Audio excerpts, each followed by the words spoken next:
Hello children, today we will start our first chapter, representation of geographical features. So first we will study about the main points of this chapter. The main points are, first we will study about the introduction, interpreting contours on the topo sheet, that is height, shape, etc. Index contours, types of slope. In third point we will study about features related to height and elevation of landscape, conical hill, watershed ridge, plateau, a cliff, waterfall, pass, saddle, col and gap. Settlement patterns we will see in this chapter. Conventional sign of a settlement pattern, interpretations and analyze of the given topo sheet, legend. So these are the main points of this chapter. First we will start with introduction, that what is representation of geographical features. The earth's surface is uneven, made up of hills, plains, plateaus, lowland, etc. That we actually whenever we are talking about the land area, so the picture came in our mind that only plain area, but it is not plain. The different varieties are there. The earth surface, that it is uneven and different things are there. It is made up of hills, plains, plateaus, lowland. So the different things are there, different varieties are there, which are varying in their elevation. Elevation means height. They are varying, they are differ from each other from their height from the sea level. The total terrain is also called the physical landscape. It can be represented on the maps through a different method. We are using a different type of a method to study about the different elevation, such as the spot heights, contouring, etc. These are the different types. So in this chapter we will study about how we are studying map in a different sign and symbol. So see children, surveying is a considering a part of a science of map making. Based upon objectives, survey maps may be the archaeological, geological, topographical, cadastral, military or tourist. The different type of map we are referring. Since topographical maps are large scale map, they show a great deal of details about the relief. So topographical maps, they are giving us more information regarding landscape, that sea, water bodies. So topographical maps are giving a large information. Hence in topographical survey, the actual survey is carried out and a different method are used to represent a relief on the map. So we are using a different method for studying, knowing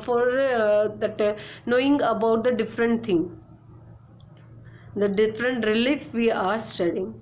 So these things are approximately okay.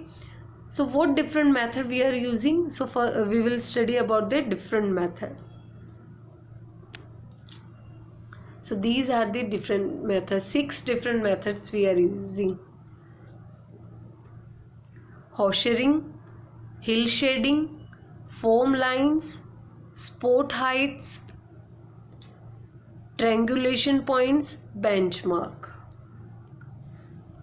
Horseshoeing. Horseshoeings are a short line representing direction of a slope. For steep slope, they are drawn closer together than for a gentle slope. See here what is written, steep slope. They are drawn closer. Whenever the steep slope is there, they are drawn closer. You can see in diagram. So whenever the steep slope is there, they are drawn closer together. Then for the gentle slope, the gap is more. However, on a flat ground, they cannot be used at all. We cannot use on a flat ground.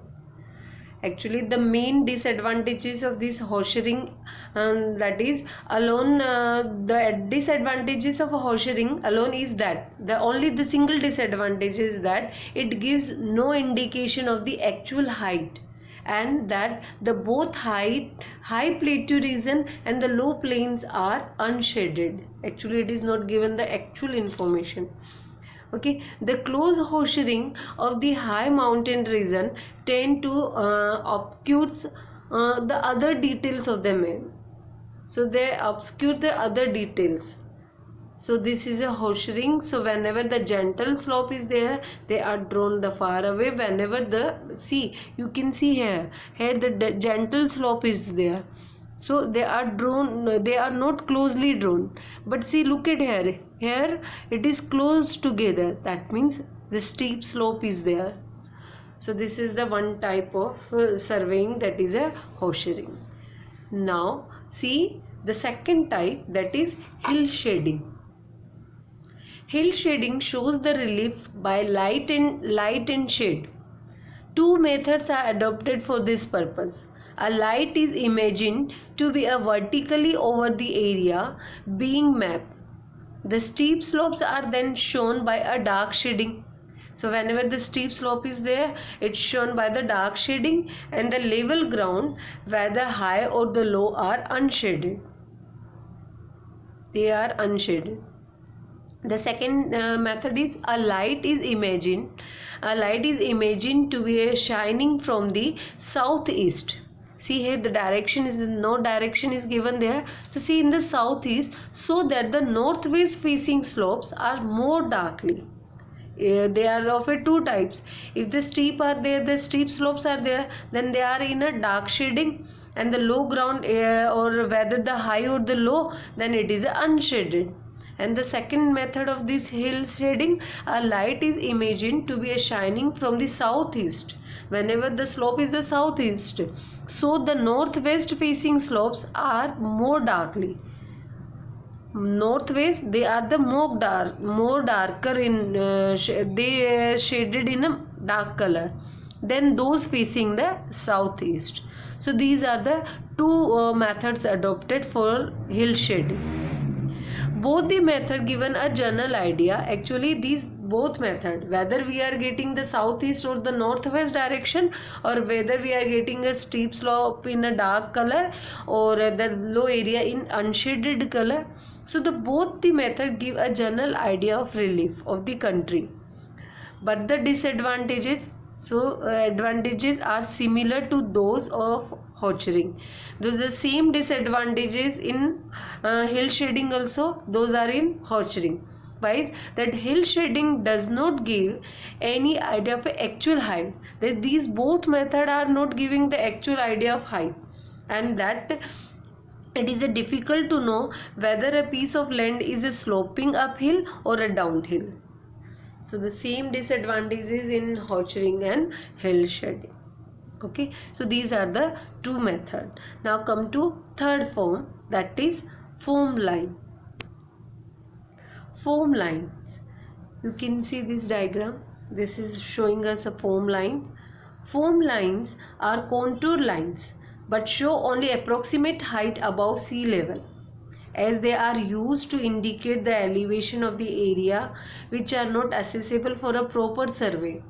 That means they are far away to us, so they are not accessible. Hence, they are drawn as a broken line and are called foam line. So they are in a form of a broken line. That's why they call foam lines. Now next method is spot heights. See here, you can see this diagram. The different dots are, you can see the different dots, and some numbers are also written here. A number of dots with a number beside them denoting the height of that point above means sea level. That from the sea level their height is.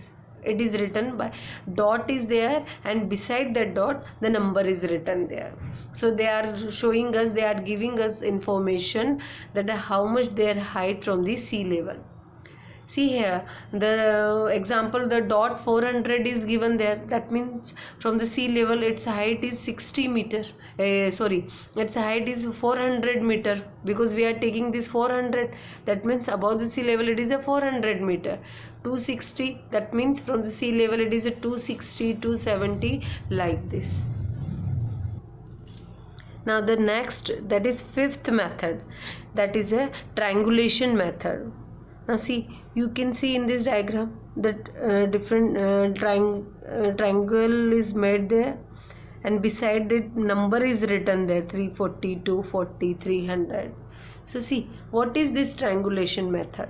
In this method, the height of a place is fixed using trigonometry and is shown with the triangle on the map. You can see the triangle on the map with the number beside it. That is called the triangulated heights. Now last method is benchmarks. Benchmarks are the permanent survey point shown by a stone or a building. They indicate the height of the point above sea level, though accurate survey, and denote as BM 200 meter. That are showing us they are a permanent survey point, and they shows us and they gives us the accurate survey benchmark. So children, these are the different types of method we are using for the survey map. So see, these are the 6 method I taught you in this video. So in next video I will give you the information, or I'll explain you about the contours. So go through your book, read your books, and if you have any doubt you can write in a comment box. So God bless you. Have a good day.